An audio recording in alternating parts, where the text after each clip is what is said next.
This is a speech in English for the ISIT 2025 interpreting exams for simultaneous with text. For the first time in many years, Europe is talking about defence. We're seeing defence summits between different countries. We're seeing talk of increasing military spending for the first time in years. We've even seen German troops posted abroad to Lithuania, in this case, for the first time since World War II. Things are really changing. So why? Well, clearly, Russia's war of aggression on Ukraine, which started with the February 2022 invasion, is the obvious reason. But there are others besides. This has been building up. Belarus and the Lukashenko regime have been importing Syrian refugees and migrants, literally chartering planes for them to Minsk, busing them to the Polish border and pushing them into the EU across the Polish border. And there have also been Russian cyber attacks on, for example, a number of Italian ministries in 2024, and alleged interference in the Romanian presidential elections in 2024, when the elections were actually postponed as a result, and 2025, when the elections took place. So we're seeing a lot of attention given to defence in the media. But actually, this crisis is not something that's come about overnight. It's been a long time coming, just we haven't really seen it coming. The Russian invasion of Ukraine is not, of course, the beginning of that war. Russia invaded and annexed Crimea in 2014, and there's been fighting in Donbass since that time. Going back further still, the Arab Spring of 2011 has actually led to 10 years, 15 years of instability around the Mediterranean. And that too has had an impact on Europe. Russia sent troops into Georgia in 2008. And it's had troops in Abkhazia in Georgia and Transnistria in Moldova since 1991. And this brings us all the way back to the end of the Cold War. And I think actually that's where the beginning of this crisis can be found. During the Cold War, we had an arms race. We were afraid of war or invasion. Since then, we kind of thought that peace had arrived forever, and perhaps we became a little bit complacent. So what's changed now? Why are we discussing defence so much? Well, the first wake-up call came with Donald Trump's visit to Europe in 2018. He called on the NATO member states to spend 2% of GDP on defence. Now that's the amount that's set out in the NATO treaty, so all NATO member states should have been doing that.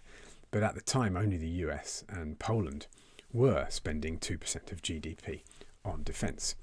And Poland, of course, with a long history with Russia and a border with Belarus and Kaliningrad, was very much an interested party in having good defence against potential Russian threat.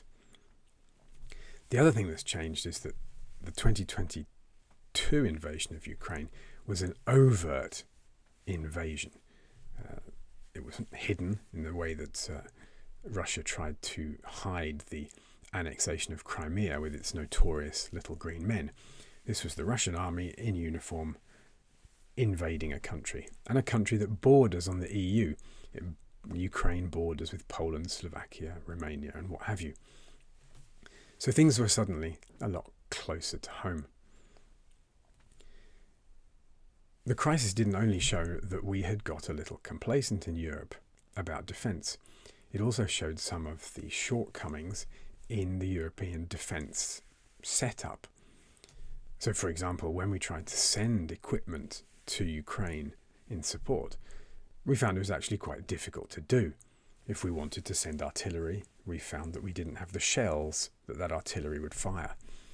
If we wanted to send tanks, we found that we didn't have drivers or support equipment, maintenance equipment to go with the tanks.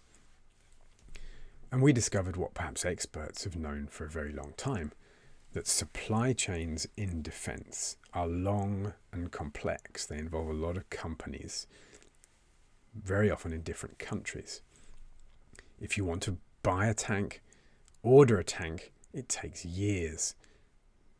The same goes for helicopters and for fighter jets. It can be decades from coming up with the idea that you need one and actually having them operational. So supply chain dependence is a problem, very much like we discovered it was for medicines under COVID. So what's the solution?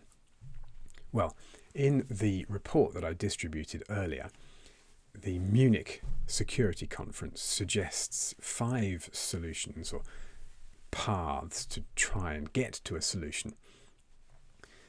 One of the important ones that I want to mention is the suggestion that we consolidate the industrial base in defence in Europe.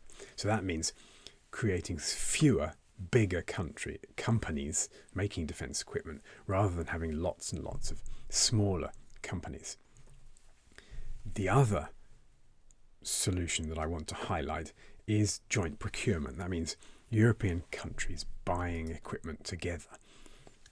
And I would actually like to read from the report at this stage. If you'd be so kind as to turn to page 3, third paragraph from the bottom, I will read from the heading 3. 3. Create a more robust joint planning and procurement process and use the additional budget as a pilot for truly European procurement.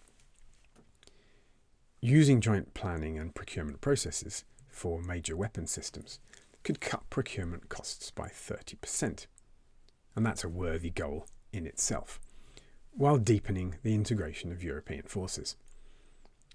In addition, robust joint planning and procurement will help build a common culture and dramatically improve interoperability, including training, maintenance, and research and development. First, Europe will need to jointly assess the capabilities of its military forces, agree on a planning process, and harmonise technical requirements. While this is a difficult undertaking, Europe now has a unique opportunity for joint planning and procurement. No allocation struggles should arise if this joint process is applied, at least at first only to the extra funds available, as these are not yet bound to individual states' procurement and replacement cycles. For example, Europe could dedicate some of the additional funds to pilot the new joint approach in projects that address relatively new threats, such as cyber warfare. These could be used to showcase examples for joint planning and procurement. More generally, our research suggests that maximising the value of additional defence investments may require broader, more institutionalised joint procurement. Today, some member states are reluctant to make joint decisions or standardise procurement schedules or approaches. We see the European Defence Fund as a welcome step in the right direction. But a broader mandate, more financial resources, and further industry consolidation will be required to build a truly European joint procurement process. Moving to an effective joint planning and procurement process may begin with high-level political debate and corresponding decisions, but it will then require detailed technical discussions leading to harmonised requirements. In the long term, the process could be extended to jointly assess capability gaps and choose weapons systems to fill those gaps. And I'll stop reading there. So, joint procurement offers huge savings in purchasing equipment, but I would also like to dwell on something else the report touches upon, and that is the money that can be saved in maintenance if we buy our military equipment together. Because maintenance makes up between 30 and 70% of the cost of military equipment once it's in place. If we had the same equipment across different countries, we could share spare parts, have the same training, we could share repair centres. So Lithuania would be able to get its tanks repaired in Poland, for example. This would mean saving money, but it would also mean that equipment was available more. And availability is a key issue in military equipment. The UK, for example, has 225 battle tanks, but only 150 of them are currently available. That's not considered enough. Countries may be reluctant to share procurement because the army, the military, is very much part of a national identity and the idea that each country is separate and sovereign. But no EU country alone can fight the new threats, or specifically Russia if it had to. And if we are therefore going to fight together as allies, then surely it makes sense that we should be using the same equipment. Thank you.